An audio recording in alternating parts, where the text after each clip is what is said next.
Yes, guys, welcome back to We Are Tottenham TV with your boys Dave, Jacob, and Ashmatic. 16 days ago since we last won a game of Premier League football. We do return tonight. They do say you save the best till last, and that's exactly what they've done this weekend as we look to take revenge on Fulham, the only team to beat us this season, which was in the Carabao Cup. Of course, we look to remain unbeaten against Fulham in the Premier League tonight and go 2 points clear at the top with a chance of going 5 points clear with Palace on Friday. But let's go around the house, see how they all are. Jacob, how are you keeping, my man? I'm too blessed to be stressed, my friend. Thank you. Welcome. I feel gracious just to be here, sharing the screen with you boys on this such a wonderful platform. What a beautiful Monday. Just feels like an extendo to the weekend. Some people said the weekend ended yesterday. Well, technically it did. I did have normal business to attend to as on a Monday, but hey, middle of my afternoon, I get to watch some Tottenham Hotspur. I mean, how can I be how can I be in a bad mood? So very excited to be here. Very excited for the match coming up. But big up, man. A big up. Definitely exciting times ahead. Ashmatic, how are you keeping, my man? I'm too blessed to be stressed as well. It's a magic Monday, a marvelous Monday because we have our Spurs back. Big Angie's in the building. The mentality's changed, the energy's changing the fan base. Let's just get the boys rolling. Tottenham at home. What more could you want? Exactly. Exactly. What more could you want? There's a guy in the comments, though, actually says, could be wrong, but he reckons that the game could be cancelled or postponed. I haven't read anything about it. If you do, please put a I know link what that into is. I know what that is. Someone liked a tweet from 2020 when we had to postpone our match with Fulham, I think for COVID or weather or something like that in 2020. So he's reading an old tweet. Just look at the date of the tweet. Okay. Look at the date of the tweet, though, Axe, my man. But big yourself up. But of course, tonight we are at home at the great Tottenham Hotspur Stadium. Kickoff is at 8 p.m. Referee is, these are important to know nowadays because they seem to be the biggest talking point every single weekend. The referee is Anthony Taylor. In the VAR room, it's Paul Tierney. So that's all you need to know on that. In terms of injuries, of course, we're missing Perisic, Manor Solomon, Basuma is suspended, Alfie Whiteman, and Ryan Sessegnon. Fulham are missing Tosin Adarabioyo, who has had recent surgery on his groin. He a player that Tottenham were very, very interested in over the summer. Issa Diop. Jacob Adama Traore apparently could be missing tonight. I know you love him. And Kenny Tete. That's good news for us. Good news for us. Good news for us. But look, let's get straight into it. I mean, let's start with the obvious. Basuma's out. Did sort of allude that Pierre Højbjerg is a ready-made replacement. I mean, a lot of fans are worried that you might see a massive sort of drop-off in terms of performance tonight because Basuma's missing, but also in terms of in possession on the ball. I mean, we'll start with you on this one, Jacob. Do you think Højbjerg and Basuma, there will be a massive drop-off, or do you think Højbjerg can come in and just sort of seamlessly fit straight in? Ange Postecoglou at least has alluded to the fact he thinks Pierre can be the guy to just kind of slot in. When Basuma went off with the red, Højbjerg was the player to come in, and we ended up getting the victory. There's been moments and instances this season where he's come in and we've ended up getting the result or getting at least a point. So there's the idea at least that he can come in and do a job now, but that was in a last week, or not even last week, but versus Luton Town, that was 45 minutes of Højbjerg. I don't know what 90 minutes of Højbjerg in this system will fully look like.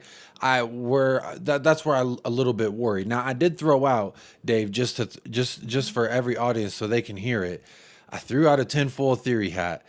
Giovanni Lo Celso never tweets about Tottenham Hotspur. He tweeted about Tottenham this week. It was the same day that Ainge said Pierre's the surefire guy to go in there. So it'll be interesting to see in 20 minutes, who ends up getting the start. But I just threw out a theory that maybe Lo Celso's a sneak pick for that Basuma replacement because he posted a photo about Tottenham Hotspur, and then there was a photo of him and Basuma together, arm in arm together. So maybe he's getting a little advice from the boss on how to conduct business there. I don't know, just a theory I'm throwing out that maybe he thinks it's his opportunity. We'll see. But for me, Højbjerg, I've always liked him as kind of the guy off the bench who can see out a match, and Ainge has obviously agreed with that sentiment. So I've liked what I've seen from Højbjerg in a sense, but do I think he can do what Basuma does? No way. There's not a chance that he can replicate what Basuma whenever he picks up the ball in our own box, turns with it, drives forward, gets to the halfway line, then finds Madison, who then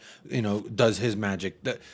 You lose a lot when you lose a player like Basuma and the way that he's been flourishing in this system. So for me, we'll see in 20 minutes or 19 minutes now. We'll see what happens. But I just threw out Giovanni Lo Celso for a sneak peek, David. I don't know what you think. Look, interesting. With Lo Celso, I'm not sure Ange does trust him or, like some sort of that. I think that's why maybe, we haven't seen too much of him. Obviously, he's been carrying an injury as well, but this was his problem first time round at Tottenham. He was always injured, and that was, for me, the biggest problem. Even on his loan moves, he's carried a lot of injuries. Look, be interested to see what Lo Celso's future holds. Look, I'll throw it down to Ashmatic. Lo Celso or Højbjerg for you tonight? I think if Lo Celso was to start, it would be too attacking. I think that's how Ange's looking at it. If you've got Lo Celso, Madison, and Sarr, I know some people would say Sarr could hold the 6, but I just think we brought Højbjerg in for that role specifically from Mourinho. We actually brought him to clean it up because we had like a soft underbelly and we were conceding a lot of goals. And we needed someone that could be like almost like a dustman, someone that's like cleans up the mess after everyone pushes forward. So I expect Højbjerg to start for that reason. Whether he's a guy to help us in that final third to break teams down, if Fulham decide to do a low block, that's up for debate. Now, Jacobs have already discussed him being nothing like a Basuma, and I agree. But I think he has different qualities. I am not a Højbjerg fan by any imagine, but I do appreciate that he knows his strengths. So he's not going to try to take his man on. He's not going to dribble. But what he will do is he will release the ball a lot quicker. So he will pass. He will do long balls over the top. He will do switches of play. He'll make the pitch wide by doing that. He'll make the pitch nice and long. He'll give us depth. He'll fire it into our front three really quickly. And I think in transitions where they might have possession and then all of a sudden Højbjerg wins the ball back, his first thought should be to look into our front three. And I think that could pay dividends where I feel like when we have our fullbacks on, apart from Porro maybe, they want to kind of dribble with the ball. So Sarr wants to dribble with the ball. I know he's not a fullback, he's a midfielder, but he would likely want to carry the ball up the field. You've got Udogi's characteristics are dribbling with the ball, carrying the ball up the field. And so when you've got Højbjerg there, I'm hoping that he's going to get that ball and he's just going to fire it to a Madison or he's going to fire it to whoever's higher up the pitch. I do envision Madison still dropping back because I feel like Højbjerg, when he receives that ball, it's always like, and this is my biggest problem with Højbjerg, is his back is to their goal. So his body is facing our goal, which means he's limited in the passing options that he has. I think that's been a problem. I feel like his mentality is defense first rather than attack first, if that makes sense. And I think that's the reason why Højbjerg didn't have a lot of fans going forward, even though he has had moments, especially the start of last seasons when he was getting forward, he was getting on the other things, he was scoring important goals. I remember that Champions League game against Marseille away when he scored that famous goal and he put us through into the next round. So he did score 5 goals at the start of the season. But I think the pairing was too much when we were reminded of what Højbjerg was about against Fulham, ironically, in the League Cup game where we decided to partner him with a Skip and a Lo Celso, and it just didn't work. We kind of looked back. We looked like the old Conte system where Conte said, "Oh, I wasn't telling them to drop back. They're doing it by themselves." And I think, is that the characteristics of the Højbjergs of this world? Is that the makeup? Because some people blame Skip, but Højbjerg was a part of that equally, was he not? So I don't just blame Højbjerg for the Carabao Cup one. I think there's plenty of times when Sanchez went to progress the ball down the right-hand side, he put it out for a throw-in. I think Ben Davies, every single time he got the ball, he just came back inside with it and looked to pass on the responsibility. Skip didn't help. I thought Lo Celso was awful. I think there's a number of reasons to it. But look, I think to Jacob's point, I think the only way you really get away with playing Lo Celso is if you move Sarr into Basuma's position and play Lo Celso and Maddison ahead of him. I think you might get away with that. However, I do think when I look at the, who's been coming off the bench, it has been Zinedine Salzburg. So I do think that Zinedine Salzburg probably will step in there today. And look, I don't think he's as bad as a player as maybe a lot of people make him out to be. Okay, you're going to lose sort of what Basuma does, where he draws people into him and he's able to dribble by them, dribble through them, and take players out of the game. You are going to miss that with Højbjerg. But Højbjerg is a good passer of football. He has demonstrated that at Tottenham. I remember Basuma was took off against Liverpool. Højbjerg was brought in. Basuma was slowing it down every time he got the ball against 9 men. Højbjerg came on. Quick balls forward, like Ashmatic was saying, down either side. And that's really what brought the intensity back into the game. And the reason why we went on and got the winner. Plus, I think Højbjerg has been the one trusted off the bench. He came on against Bournemouth, came on against Liverpool, came on against Luton. He has been the trusty lieutenant, and I do think he'll probably slot in there to maybe give us that bit of defensive solidarity. But I think this time around, you've got Van de Ven and Romero who can also progress the ball out from the back. You've got a Doji who, will get on the ball and look to run with it at players rather than pass on the responsibility and pass it back inside. You've got Porro on the ball, who's another wicked passer of the ball. So I do think we have different options to be able to sort of progress that ball from the back line that maybe we just didn't have when we had Fraser Forrester in goals, when we had Davies at left back, when we had Sanchez at centre back, Skip in the midfield, Parton and Højbjerg. As we know last season when Skip came in for Bentancur, that does not work. So I think, when you put Højbjerg into the team that we're putting out there today, where you got Romero, Van de Ven, Doji, Porro, Sarr, Son, people like that in the team, I think Højbjerg would be able to fit in there seamlessly tonight. I really do believe that. Højbjerg can assist goals, he can score goals, he has done that for Tottenham. So look, it'd be interesting to see what happens there. But look, there's a lot of pressure, guys, on us today. In years gone by under Pochettino, when we were last to play on the weekend, and we knew what results were, happen on the weekend and what we needed to do, we often sort of failed.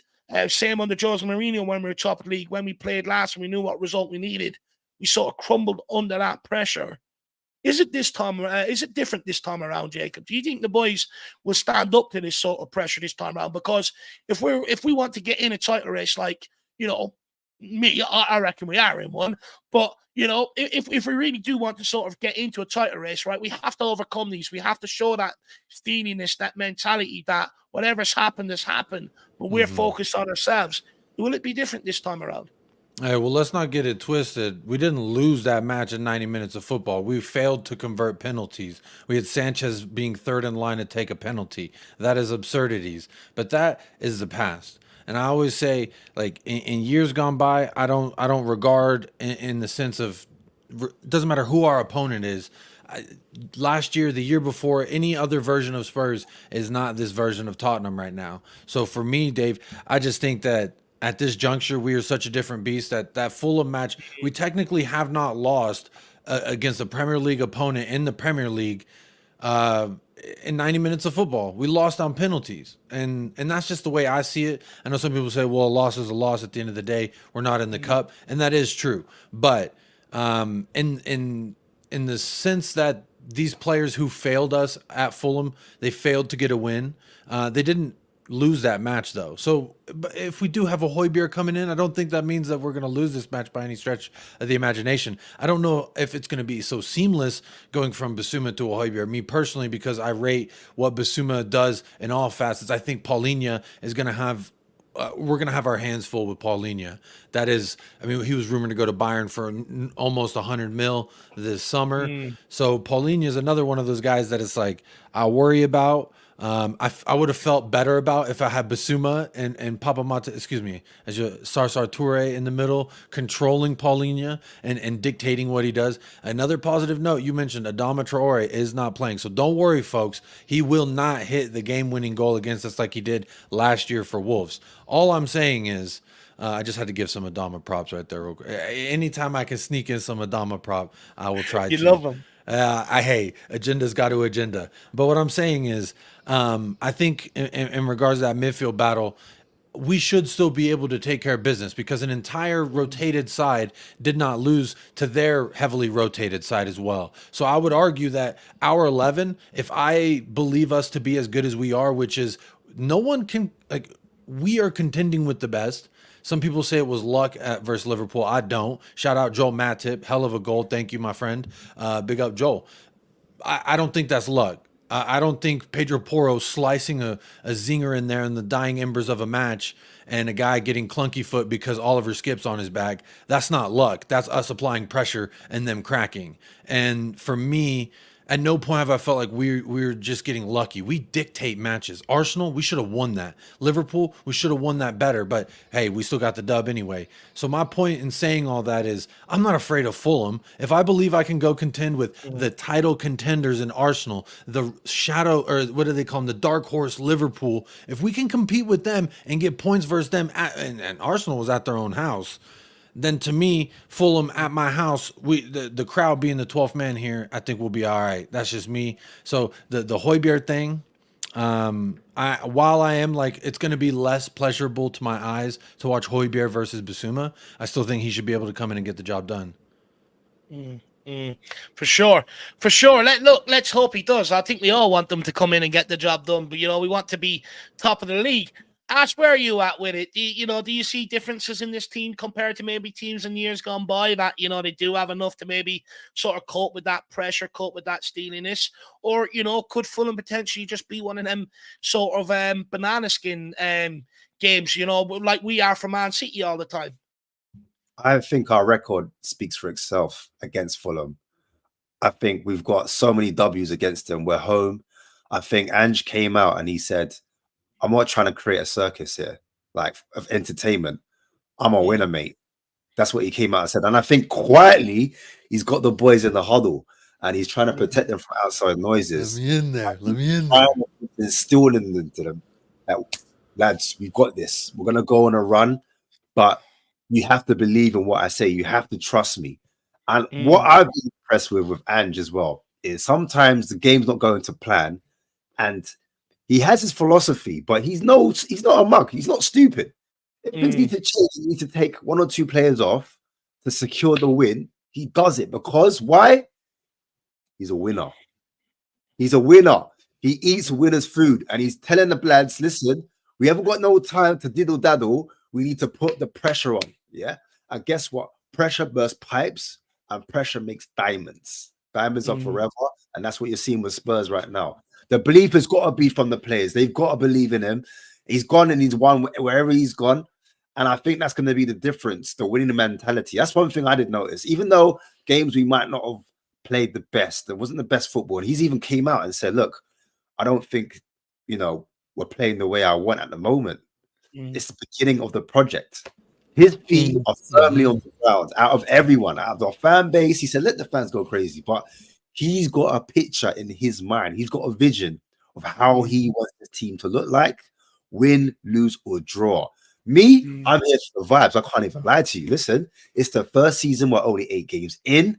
I'm not stressed at all. No matter what the result is, I'm here to stay. We're coming for them. Don't worry about it. Listen, we're going to turn up today. This is not a problem. Fulham is not a problem. No matter the result, I'd expect a good performance, even if Højbjerg, like we were saying, it's a slight difference. We're going to have a lot of the possession. I think our average possession has to be like between 65 and 70%. That is madness compared to last season. You know how crazy it is? The more you have the ball, the more chance you have of scoring. I'll be real. They can counterattack, but guess what? Fulham don't really score like that. And even though they beat Sheffield United 3-1, if you saw the goals they scored, Kerry, whatever his name is, that lucky slip and deflection up into the air off the crossbar, fluky goal. Even William, when he shot, the keeper should be saving that. What are you talking about? What? Huh? They average like 1 goal a game. Fulham ain't it. I think they've actually gone down. I think they've kind of digressed. So I get it, like the banana skin and all that, but I'm telling you, not much. They've got several injuries as well in that defensive line. Like you said, your boy Traore Adama, the greasy boy, oil baby, he ain't gonna be there slipping up his arms, wetting up his arms, oiling up his machines. He ain't gonna be there. So he's a machine. like that. And also their striker, Vinicius. Vinicius good at holding up the play, but in terms of front of goal, he's not clinical. Jimenez, he ain't the same, man. Like they Yeah. could whip balls into the box, but he ain't the same. They cross balls. I'm not scared. I'm not. Like William is an old man, but he's looking after himself well. So I do expect him to go up and down that wing. Their fullbacks, yeah, they'll get up and down. But like I said, when it goes to the box, there's nothing. So Willian on Udogi? Willian on Udogi, is that what we're talking about here? Udogi, if you look at Mohamed Salah, world-class right winger, if you have him on fantasy, there's only 1 week where he's failed you, and that was when he played Tottenham Hotspur. So I'm just saying, Udogi, that's light work. Old man Willian. I know Willian's got that old man strength, you know what I'm saying, but we ain't opening jars today.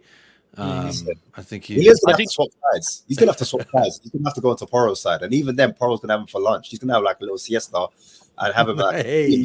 Taylor. You know what I'm saying? Because it's gonna be no match. My only biggest concern tonight is, is crosses coming in from that left-hand side, because they will look to pull off Romero and Porro. It's the smaller side of our back line. A lot of clubs are doing this, where they're getting joy with them balls from the left-hand side over to our right-hand side towards the back post. So I do think maybe that's something we just need to deal with. We have dealt with it so far this season, so long may we. I think that's the only threat. But then how many crosses are they going to get in with Edoji down there? Not too many. So I don't really see Fulham causing us too much of a problem. I think, tonight it's all about us. Go out, make a statement, put yourself top of the league. Shut all them pundits up, shut all them other fans up that ring into the likes of 606 and all that, laughing at Tottenham and everything else. Go out, put on a performance for the world to watch. That's what I say tonight. But Ashmatic, just quickly before I move on, I want to talk. I want to leave you with a question on the left wing before the lineups come out. But Jack Kinnicky wants to know what qualifies as winners' food. You need to let us all in on this secret. Whatever Tottenham's eating, that's what I say. Amen. There you go. There's your answer. Big up, Jack. The secret's on the whiteboard behind them. We'll get them. Don't worry about that. Yeah, that's Jack, why it's blurred. Left wing. Brennan Johnson, he's been out for a while with his hamstring. Richarlison has sort of played there the last couple of weeks. Yeah. What do we do going forward on the left wing? Does Johnson come in? Do you stick with Richarlison? So I think I know for me personally, I would like to see Johnson back there, but I think Richarlison will start. I think we'll give the benefit of the doubt. I think even though he missed those 2 glorious chances, those 2 sitters, and like for me, Richarlison's not clinical enough or consistent enough to hold that position down. However, you have to get in those positions in the first place. And at least he's doing that to make those chances, because if he's not arriving in that place, that chance isn't there. We don't see that chance happen at all. Do you know what I mean? We saw it happen with Brennan Johnson against Arsenal. He was appearing in those chances. And guess what? A goal led to it. He had a shot, keeper saved it. Madison picked it back up, fed it into Son. Son finished it off. So the fact that Richarlison's getting in those type of positions, similar to what Johnson was, that for me is a positive. And last season, when we won 2-0 against Fulham at home, I remember Richarlison was causing them all sorts of troubles. I know we haven't got that same threat off the left with that whole Perisic, but I just think him just being a nuisance, being an angry pigeon, pecking at the centre backs, just getting at that far post, headers, little touches with his foot. You know how he does. He kind of like a racehorse. I always describe him as a racehorse. He's always just trying to quickly ask George Bannister has come out and said Brennan Johnson back on the Spurs bench today. One change to the 11. Pierre-Emile Højbjerg comes in. Now, of course, that's not confirmed. They're out now. What he said. The lineups just came out. Interesting. Well, look, I'll let Ash continue on with his point. I do have to bow out. I have to go and get ready myself. So every one of you, Jacob, Ash, have a great show. Enjoy your time with the Spurs fan base. To all you guys out there, enjoy yourselves. Hopefully we get the win tonight. If you do like my contributions or anything I do, feel free to follow me over at the Irish Hotspur. But stick with these guys and the watch along. See you all soon. Come on, you Spurs. Big up, Dave. Come on, you Spurs. Irish. Hey. Come on, let's go. Ash, talk to me. We got Vicario in net, Pedro Porro as the right back, Romero and Van de Veen, the deadliest duo in the center back partnership in the Premier League. Ugodi at the left back. Højbjerg gets the start like we all assumed. Sarr, Madison, Kulusevski, and then Richarlison on the left, it looks like, with Son down the middle. On the bench, we have Forster, Royale, Dyer, Phillips, Dyer and Phillips. Okay, Skip, Lo Celso, Brian Kill, Brennan Johnson, and Alejo Valise. Before we talk about the bench, what do you make of this lineup? It's kind of like what we were assuming with the Højbjerg exactly, but Richarlison gets to start at left wing. For me, I was personally feeling like Brennan Johnson was more my flavor for today, but obviously I trust the gaffer and what he's doing. But what do you take of this, Ash?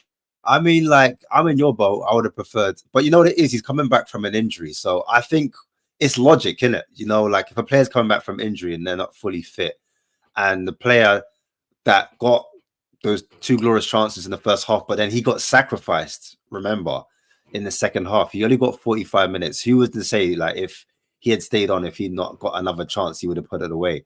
And so I think that's how the gaffer's probably thinking. I'm thinking, like, oh, he's got a point to prove. He's more hungry. He's more determined. He needs to show up. And maybe Andrew's using that as medicine to give to him to say, look, make me change my mind. Because Johnson, he's on your heels. I'm going to let you know. And in January's fast approaching. I don't want to have to look into January and buy a player on that side. You show me that you're nailed down. Because regardless, if people see him as a number 9, because everyone's like, oh, he's a number 9 for Brazil, he should play there. He did play a lot of games on that left-hand side for Everton. Do you know what I mean? Even though Dominic Calvert-Lewin was out and everyone's like, he was like a striker then, he did play a lot in that channel. And so last season, we played him on the right. People were like, oh, but you don't get to see him playing on the left-hand side. That's his position. When he played as a 9, people were saying, oh, yeah, he's meant to be a 9. We don't get to see him. The first 2 games, he was a number 9. He didn't do much with it. And so these opportunities at this level, you have to take him. But the team, as I see it, is what I thought, man. I thought the team with Højbjerg would come in.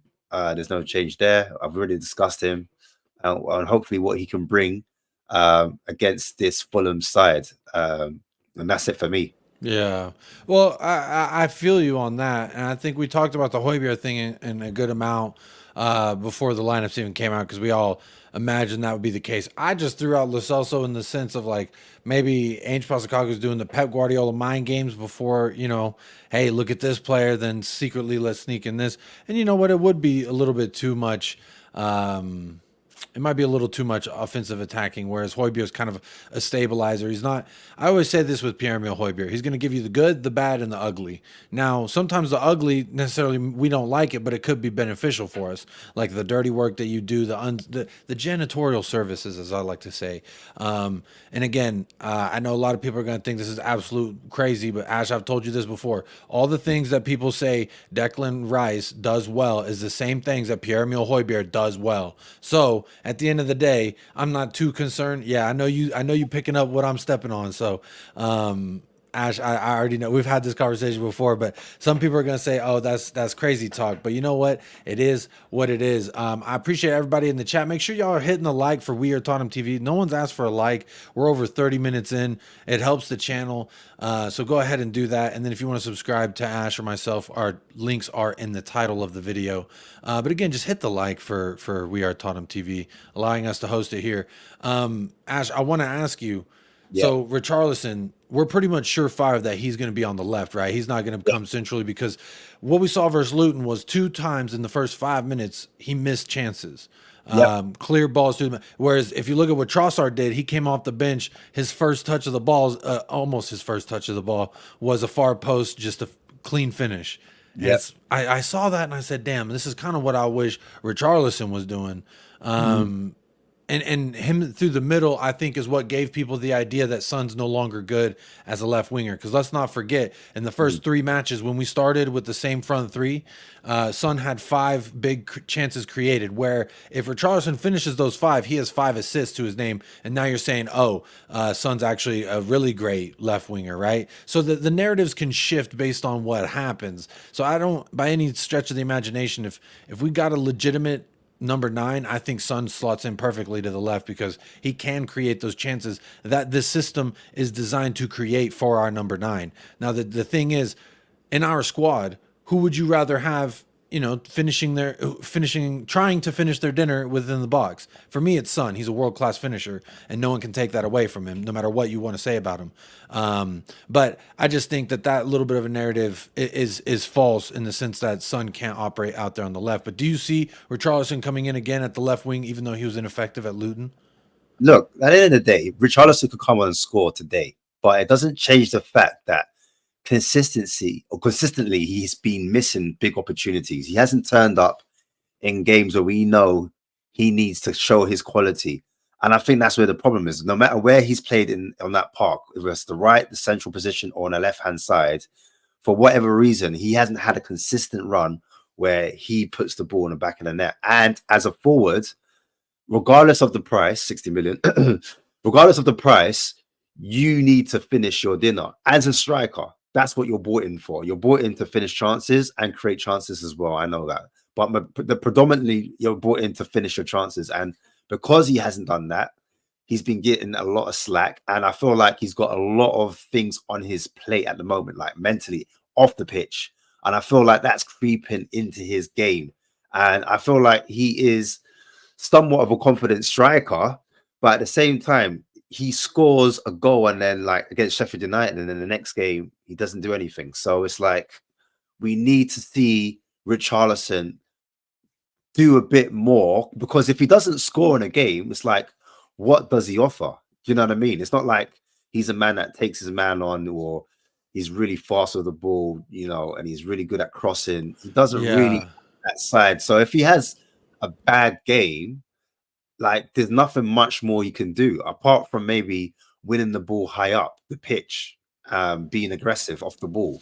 And that's kind of what that's an interesting point that leads me to something I wasn't planning on talking about during this little pre-match pump up. But is that the style of Ange Postecoglou wingers in the Premier League now? Because if you think about Kulusevski, he's not necessarily a winger that's going to widen the pitch and create that vertical threat, whereas Richarlison is much the same, but what they do offer is that defensive work, the off the ball work, the pressure. They're strong with the ball physically. Sometimes Richarlison, anyway, can be. If he chooses to not fall over, he can be strong with the ball. I mean, physically, he has that. He does. It's just.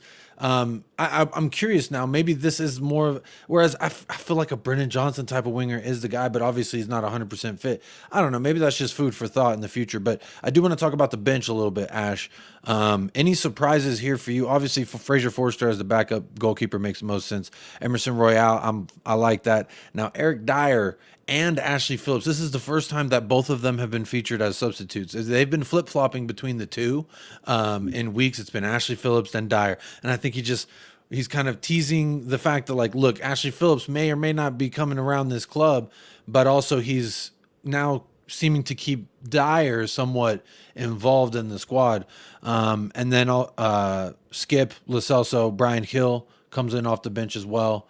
And then Brennan Johnson and Alejo Veliz. So we've got some attacking options. We've got some center back options, and then a couple of midfield options. What do you make of the bench, Ash? Is there any surprises there? Are you excited to see what we might be able to bring off the bench? Do you know what? I'll start with the excitement first. Johnson's, like I said, he's there. He gets in those positions. He is young. He's quick. He's forward thinking. He can play in behind as well, which gives us an option to kind of stretch the pitch. But on that left-hand side, if he is played there, that means he's going to invert a lot, and he's going to be striking a lot of the balls with his right foot.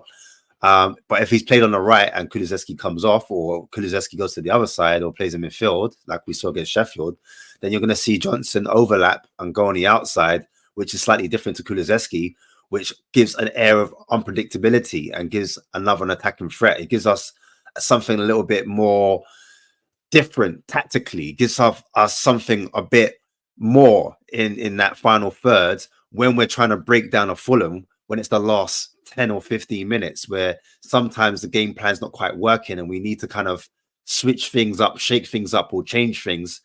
You can get a Brennan Johnson on either wing and it can give you a different result. So I'm quite happy about Johnson coming in there. Lo Celso, I'm eager to see, because the jury's out on him. He's had a lot of injuries, and that's held him back in his career in a Spurs shirt. I think in the Liga, you've seen the best of him. We know what he can do for Argentina, but he hasn't produced that form yet in a Spurs shirt. And people are wondering if Madison gets injured, who will step up? And this is finally Lo Celso's chance to kind of jump in that position if Madison was to come off and he got a knock, as he has been doing in the last few games. He's been getting taken off for the last 10 or 15 minutes or sometimes 20 minutes. Madison's come off, and then I feel like we lose our identity a little bit. We lose our attacking threat at times. And I feel like a lot of fans are feeling like, are we dependent on Madison to win games or for our creativity? Do we lose that spark? And so I would like to see what would happen if Lo Celso came on instead of Madison. And equally, I would like to see if Andrew was brave and said, you know what, like you were saying, let's put Sarr, Madison, and Lo Celso all in the same pitch. Or even if it's Højbjerg, Madison, and Lo Celso, we just go for it and we just go ham, we just go real attacking. And also, I would like to see Hill. I want to see what Brian Hill's got to offer, because he's going to throw that might be, yeah, a whole different riff. Like, let me talk to you about that. So I feel like I've been on the side of the coin where I don't think Brian Hill can cut it in this league. Now, I think he's a talented player and he's got skills and assets that you can look at and say, wow, I think that that's something good. But if Richarlison's failing at the left wing position, we need something different. To me, I want to see Brian Hill. What are you going to do? I've heard so many fans saying Hill Messi's going to be this guy. Ainge Ball suits all the things that he does well, et cetera, et cetera. And hey, I'm here to be proven wrong because I want to be proven wrong. If Brian Hill proves me wrong, that means he is a baller and I'm in the mud and I love it. I will take a mud bath with that. But what I'm saying is I ain't seen it. And just because he had a good, 15 minutes versus Crystal Palace and one good dribble in the Champions League and assist and he fell over for a penalty, I just ain't seen enough out of him to say, yeah, I think that this player can succeed in the Premier League. I just think he's a little bit fragile. He's not strong enough on the ball. Now he may be techie and nice, but like you need a little bit of strength. When you see Solomon play with the ball, he doesn't play soft. He may be a small guy, but he doesn't play frail and I think in the Premier League, that physicality is the thing that he has to get used to, playing in the cold and not necessarily in the nicest of weather. I think he's more of he's suited for Spain. The same thing I say about Giovanni Lo Celso. Doesn't mean Lo Celso's not a good player. I just don't think he can cut it in this league because that's just my perception of these players, which can be 100% non-factual. That's just my perception. Again, so no one get upset. But disclaimer, We Are Tottenham TV does not endorse the opinions of Jacob here. I'm just saying, this is a good opportunity, bro. If Richarlison, minute 55, is still doing nothing, throw on Brian Hill, throw on Brennan Johnson for Kulusevski. Let's see what we could do. I think Son will probably get subbed before Kulusevski because of what we've seen in past history, but it creates an interesting debate. Have you seen enough from Brian Hill to say, I think this guy can come in off the bench and really make a difference in this match? I think if Brian Hill's balls have dropped, I think he could be a talent, because he came to us at 19, a young pup. Yeah. When you look at King Solomon, he's been loaned about 3 times too. I mean, that's a lot. Solomon's older than him. That's why he's got that kind of man strength. You know what I'm saying? I think with Brian Hill, he just needs minutes. Because I saw against Palace, I was like, you know what? This guy just needs ball, when you just play ball constantly, you're like, you get used to the speed, you get used to the physicality.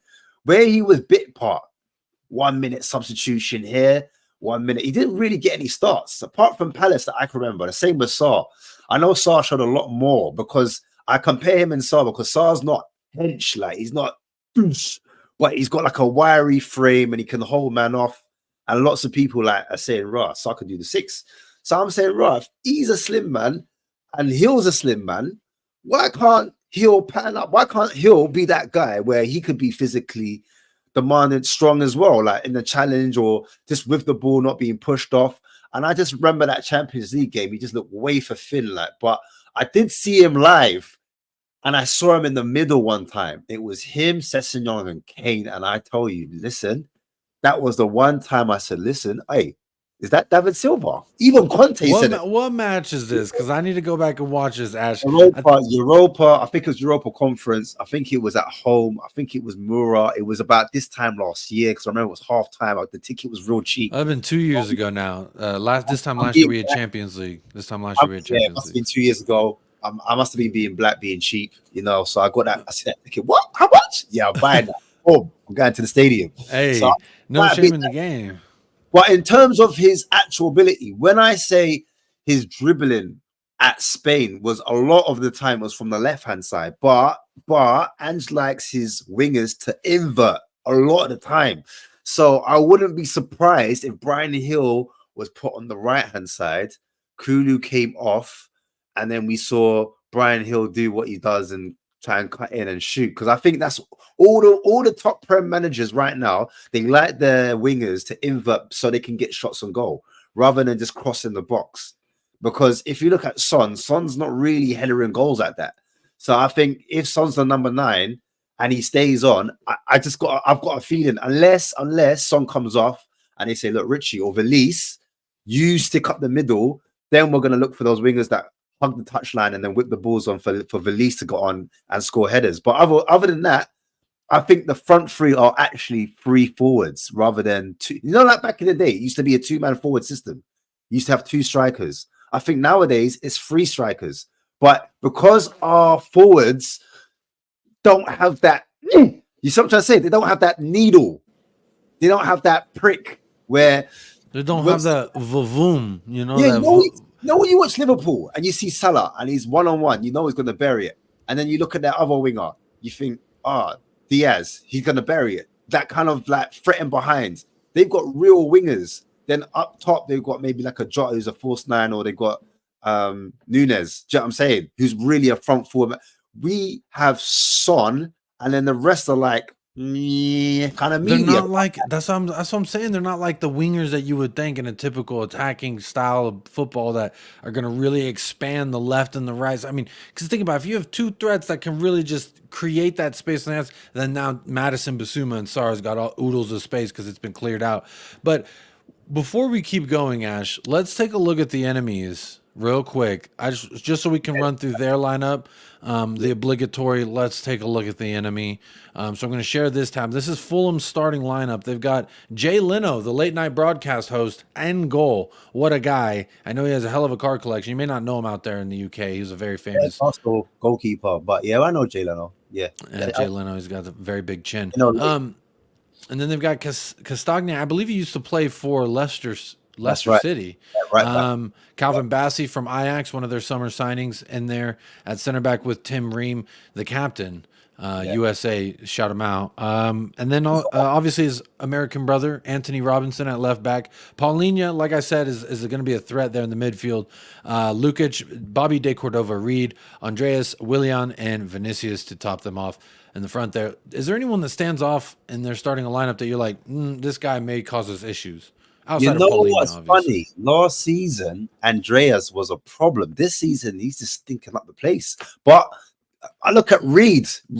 Every time I look at him, he's box to box, gets forward, tacks him behind, but he just has no finish. Just no finish. Paulinho, on the other hand, when he's in the box, he's a threat because, like, aerially, if they cross a ball in, and I'd say more like a set piece. So if it's a corner, then I see a Paulinho jump up, score a header. So we need to be careful and wary of that. But apart from that, Vinicius is good at holding up the ball. As I said before, he kind of lets like the Cordova Reed running behind, or Willian try to get onto the end of things as well, because Willian's got a bit of pace, but Willian's more of a dribble merchant than anything.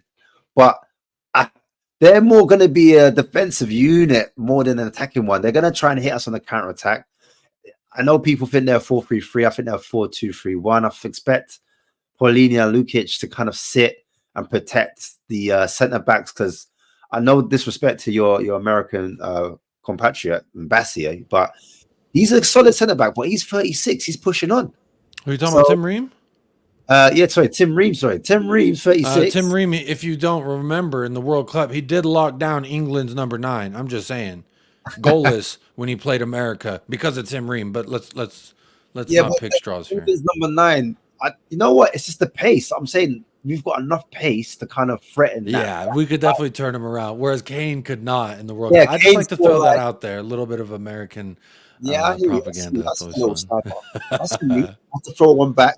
I said, yeah, like obviously they're gonna sit back, so they haven't. They ain't got to worry about. But I think there's gonna be times when they're gonna have the ball. They're gonna kind of, get up the pitch a bit, and then at that point, that's when they're gonna be in trouble. When they think, oh, we could start to get into the game here, that's when we're gonna be at our most dangerous, and that's when Højbjerg has to do what he does and find that front three as quickly as possible. I know in SofaScore is saying a 4-3-3, but I envision. Yeah, I just wanted to back up what you were saying. You're saying I know they think it's a 4. It's interesting because the broadcast before the match, they always when you see City, this is a great example. When you see City, they always put their lineup out there, and then when the ball kicks off about 2 minutes later, you're like, well, that guy was over here, and now this guy's over there, and so it's always kind of fun.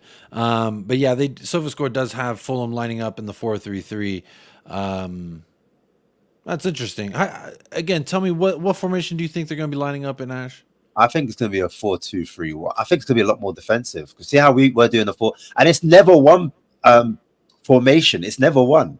Like for example, I'll expect Idoji not to be in the flat back 4 or Porro to be in the flat back 4. So that formation is completely wrong, especially when we're in possession. I think maybe our possession, we know we're more likely to be our possession. We're more likely to be a 4-4-2, in my opinion. I think in the 4-4-2, I think it'll be Son and Kulu pressing at times, and at times it'll be Son and Richarlison pressing at times. Do you know what I mean? And sometimes it'll be Son and Madison pressing, and they'll be pressing their centre backs or pressing the goalkeeper. So off the ball, 4-4-2. But I think at times in possession will be a 2-3-5 or even a 3-2-5, because I think Højbjerg is going to turn into a centre back at times, and then he's going to try and do that kind of like orchestrating, hitting the ball like a conductor, director, movie cut producer, whatever you want to call him. He's going to be hitting those balls from far, from deep. Do you know what I'm saying? They said, call me Martin Scorsese. I like to hear that. Ash, it is time to get down to the nitty gritty. We are under 10 minutes left in the show. So if you have not hit a like for We Are Tottenham TV, do it now for Ben and Sim, the greatest dynamic duo. But I want to say, Ash, in chat, it is time for your score predictions and your goal scores. How is this thing going to shake out and why? So, Ash, before I share mine and before you share yours, just real quick, I want the entire chat. Last time I took over We Are Tottenham TV's pre-match pump-up, I did this for the chat. They liked it last time, so hopefully everyone who's here today liked it. Just hit us with your chat, with your goals, like 2-1, 3-1, Spurs, whatever you think, and then who's scoring for Tottenham. That's what I want to know, because I like to see who do we think the goals are going to come from today, because sometimes it can surprise us. Sometimes it is who you thought they were. So Ash, let me ask you, what is your final goal, or what is your final score, and who are your goal scorers? It's going to be a pragmatic 2-0. Expect us to frustrate us, but I will. John G say the same thing. I'll give a shock. It might be a Højbjerg on the score line. A Højbjerg game winner. Up the seats. Hey. It's like, like when you throw someone in the mud, or like a Richarlison, you throw them in the mud. Bro, that's what happened with Davinson Sanchez. I don't remember if it was Nuno or Conte, but he had just gotten a lot of grief from the fan base, and then he went and scored the game winner versus Watford at home in stoppage time. It was absolutely hilarious. So you got Højbjerg on the goal sheet for a 2-0 win. Richarlison. Double redemption. Double rainbow. Hey, why not? Why not? They both got points to prove. Højbjerg wants to move to Bayern Munich. And I think, not Bayern Munich, sorry, Juventus. Bayern Munich came for Eric Dyer, apparently. So who knows? Eric Dyer might jump off the bench, and he might get a late minute header. I don't know. I'm not a Dyer fan, but wouldn't that be hilarious? I like the crystal ball that is giving you these visions, because that is absurd. I don't see a double redemption arc on the same day, but I'm here for it if it does happen. Don't get me wrong. Get the transfer. That's what everyone wants. He would score the goal. Bayern Munich be like, we want him. Yeah, let's continue. And then before you know it, we got our dream, and then Philip starts. Not starts, but he's our number one backup. Hey. I mean, at least he could push in that rotation. I think Phillips is an upgrade on Højbjerg, but that's neither here nor there because Højbjerg is our man today, and we got to get fully behind him in the midfield. Let's see what the chat is saying real quick before I give you my prediction and we sign off before the gentlemen come in and do the watch along here. So you don't got to go anywhere, just stay right here. But Boone says 2-0 to the Spurs. That TPS player says 4-0 Spurs. Son hat trick. Love to see it. A lot of people got Son and Madison. Callum Roche with a 3-0. Madison, Son, Ugodi. Michael Dubb says 3-1 Spurs. Son and Richie. I don't know who got the third, but somebody did. 4-0 for AN. Chaos Kings got 3-1. Kenteb. We got a Pierre-Emile Højbjerg brace. Love to see it. If you are a member, I'll make sure to read out your prediction. I'm going to run through some of these quickly because I didn't realize when you ask 900 people to put in there how quickly the chats start flying. So so that way we're not here all afternoon. Let's just run through it. 2-0 from Wilson and Pesha. Timmy says 2-1. David 2-0. Rich 1-2 to Fulham. Got to predicting a loss. Gio Reyes says 2-0 Spurs. Son and Højbjerg. Love to see it. Sunshine on Spurs says 3-1. For Tottenham, love to see it. Yannick, 2-0 Madison and Son. 2-1 for Kim there. Matt says 3-0 Spurs, love to see it. Kit Ferguson, 2-0. A lot of 2-0s and 3-0s, like to see it. Idan says 2-0. Kulu and Pedro Porro. Dylan, 3-1 for Tottenham. MH, 3-2 to Tottenham. 4-1. All goals from the D, says Free Spoons. Love to see that. 3-0. All from Richie, says Pabolino. That's a very nice prediction there. Højbjerg has scored against Fulham. You're right, Timmy. 3-0 from Ugly Fish. Dan says 2-1. Mr. Random Dude 3-2. Flying Kiwi. That's a great name. 2-0 Son. Harvey says 2-1. That TPS player says Brian Hill. Stelmars guy says 4-1. John G 2-0. Yanova with a 2-1. Love to see it. Harvey 4, 2-1 Spurs. Donovan, big up Donovan, says 4-0 Spurs. Son with 2, Richie and Kulu. Love to see it. Anthony 3-1 Fulham. There's 2 Fulham predictions. We've had 2 predictions for Fulham. That's crazy. Lil Eddie says 1-0 Dyer with the goal. So Dyer not only makes an appearance under Ange Postecoglou, but he also gets the game-winning goal. What a redemption. That is a redemption arc that no one's expecting. And I will say, if you are a betting man, put a bet on that because that's a crazy one. Billa Mega Chippy says 3-0. Like to see it. Christian has got a bad feeling about something that I'm not going to read because I'm not going to jinx it. Hotspur Stew says 4-0. Kong 3-1. Squall Owl says 2-0 to Tottenham Hotspur. Love to see it. 1-0 Spurs, says Otis. Yannick 2-0 or 3-0. Madison, Son, and Richie. Love to see it. Jason, please cheer me up with a 4-0 win tonight. Need those healing wishes. Hey, long may you continue to heal, and let's get those 3 points to heal you right up and make your mood feel good. Because if you feel good, you're going to heal good. And long may that continue. Kim with a 2-1. L Jukes says 2-0 Spurs. Christian says 5-1. Henry Blocker with a 2-1. Richard Huxley says love you guys. Hey, love you too, Richard. Says 5-2 to Spurs. Love to see that, my friend. Richie hat-trick for Kathy. I like that. David says 4-0. Son with 2. Madison with 2. Big up, David. Come on, you Spurs indeed. Arrow with a 3-0. Sahair says 3-0 Spurs. Big up. 3-3 for Bambino Americano. 1-0 with Mickey winning it for Harvey. 4-0 Richie hat-trick from Mr. Nevermind. 4-0 Spurs. Oakley, big up. Tom81, YouTube chat member says big up everyone. 3-2 Spurs, or 3-1 Spurs. Sorry about that. Got a 1-1 draw there. Luton Dan says 3-1 to Fulham. Big up Luton Dan. Jason Green's got that 4-0. Fifth Elemento. 2-0 goals from Johnson and Madison. Love to see it. Faye Smith 3-1. Oliver 2-0.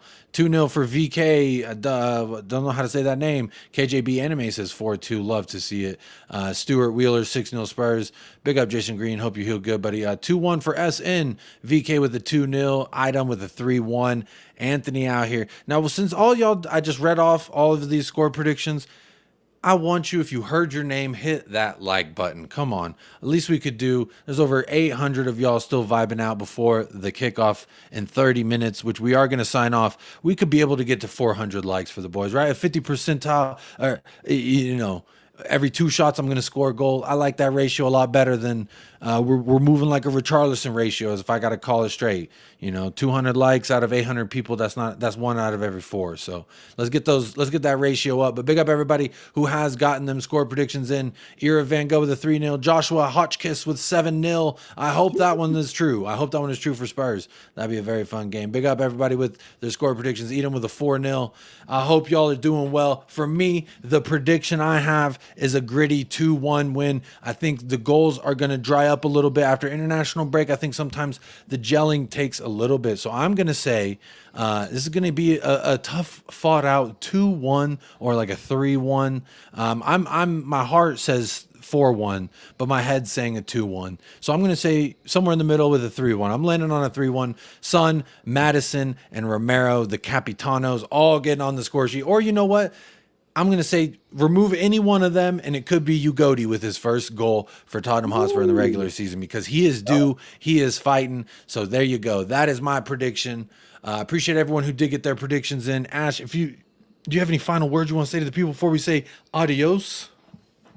No, man, just come on, you Spurs, man. We waited 16 days for this. 16 days too long, in my opinion. And we need the boys to show what they're made of. This is the time we push. And I think if we win this game, are we allowed to dream? I'm just saying, are we allowed to take our imaginations elsewhere? Can we go on to that Palace victory and think we could be 5 points clear here? Boys. Ash, what I will say is our manager gave us permission to feel however we want to feel. So if you want to feel like that, Ash, you go right ahead. If I want to feel a different way, I can go right ahead. He said it is up to the fans to set the expectation. It is their job to meet it and or exceed it. So that is my gaffer. And Ainge, we trust. That's going to do it for the show here, y'all. I hope you've enjoyed. Again, Southview Coys, United Spurs of America, both links. Irish Hotspur as well. Big up Dave and Jack over there. All three links are in the title of this video. If you want to go support us, go feel free to do that. But until next time, we'll see y'all right here at this channel for the watch along. Well, not us. Some other people will be in the studio. So stay tuned and be here for that. And until then, come on, you Spurs. Of course.